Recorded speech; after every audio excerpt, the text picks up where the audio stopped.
नमस्कार दोस्तों, मैं हूँ हीरल कवलानी और लेकर आई हूँ आपके लिए एक कहानी जादुई देग का रहस्य। तो आइए शुरू करते हैं। एक किसान को अपने खेत में खुदाई के दौरान एक बहुत बड़ी देग, बड़ा पतीला मिला। वह देग इतनी बड़ी थी कि उसमें एक साथ 500 लोगों के लिए चावल पकाए जा सकते थे। किसान के लिए वह देग बेकार ही थी। उसने वह देग एक तरफ रख दी और पुनः खुदाई करने में जुट गया। कुछ देर बाद किसान आराम करने के लिए बैठ गया।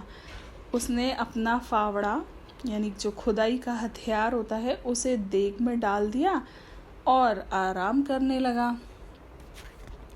आराम करने के बाद जब उसने देग में से फावड़ा निकालना चाहा तो उसमें से एक एक करके 100 फावड़े निकले।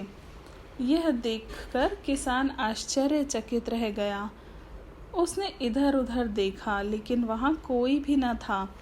उसे कुछ समझ भी न आया कि ऐसा कैसे हुआ और क्यों हुआ।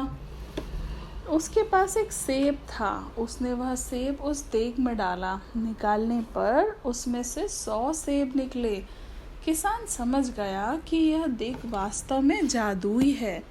इसमें जो कुछ भी डाला जाएगा वह 100 गुना होकर बाहर निकलेगा। किसान खुश हो गया। वह उस देग को अपने घर ले आया और अपनी ज़रूरतों को उस देग से ही पूरा करने लगा।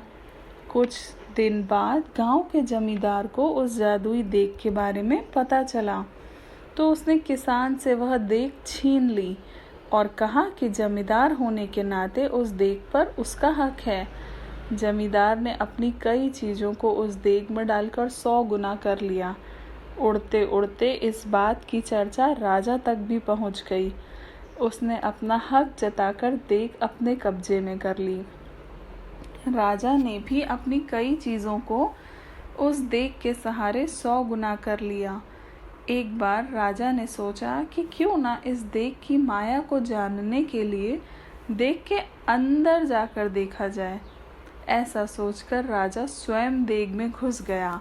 वह देग उसे अंदर से साधारण देग की तरह ही दिखाई दी, लेकिन जब राजा बाहर आया तो वहाँ 100 राजा खड़े थे। सभी राजा सिंहासन पर अपना अपना हक जताने लगे, लेकिन सिंहासन तो एक ही था। अतः सभी 100 राजाओं में युद्ध छिड़ गया। सभी ने एक दूसरे को मार डाला। उनमें से कोई भी जीवित न बचा।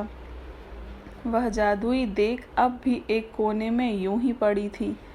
कथा सार: जादुई देग का पहले किसान ने और फिर जमींदार ने अपनी अपनी आवश्यकता अनुसार प्रयोग किया।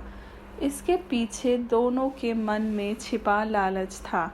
राजा ने भी कई चीज़ें देग में डालकर 100 गुनी कर ली, लेकिन उत्कंठावश यह जानते हुए भी कि देग में डाली हुई चीज़ें एक की 100 हो जाती हैं, वह स्वयं भी देग में घुस गया और अपने प्राणों का ग्राहक बन बैठा। कहने का तात्पर्य है कि किसी भी कार्य को करने से पहले आगा पीछा अवश्य सोच लेना चाहिए। धन्यवाद।